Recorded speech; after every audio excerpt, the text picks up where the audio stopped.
Hello everyone, I'm Li Chuanren. Today I will talk about how the traditional Chinese black tea industry can grow using data and management. Our case study today is Burma Tea.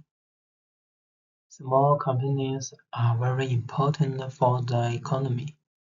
In China, tea is more than just a drink. It is a symbol of our culture and history.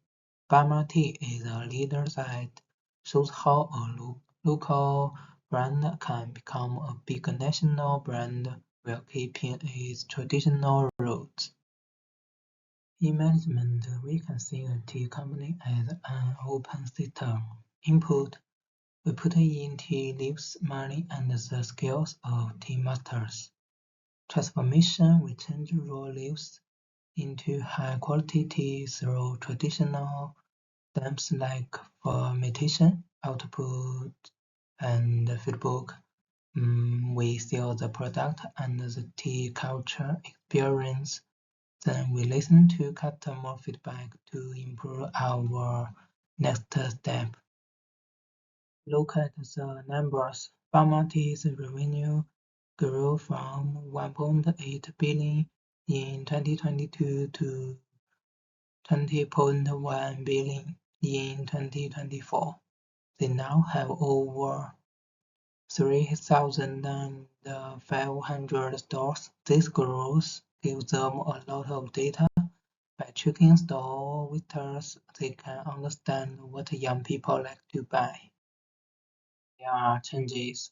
Consistency: it is hard to keep the same taste when making tea by hand on a large scale.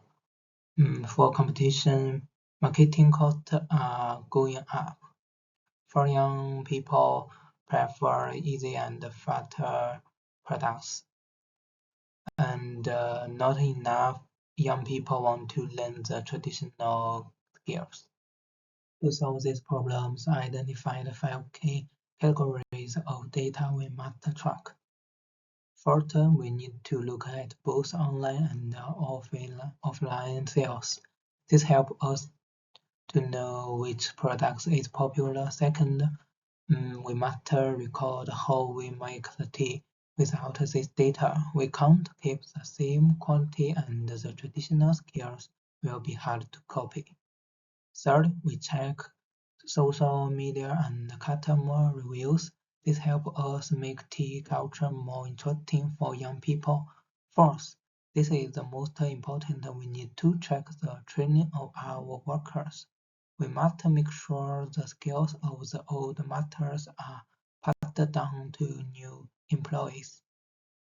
Finally, young people care about the planet.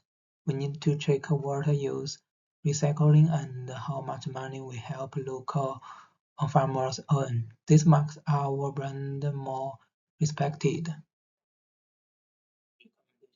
First, use live streaming and store events to show how tea is made. Make it fun. Second, create easy tea bags for young people, but keep the traditional tea for experts. Third, work with schools to teach students tea making skills and digital tools. In conclusion, growth is not only about selling more, it is about using data to protect our culture. Thank you for listening.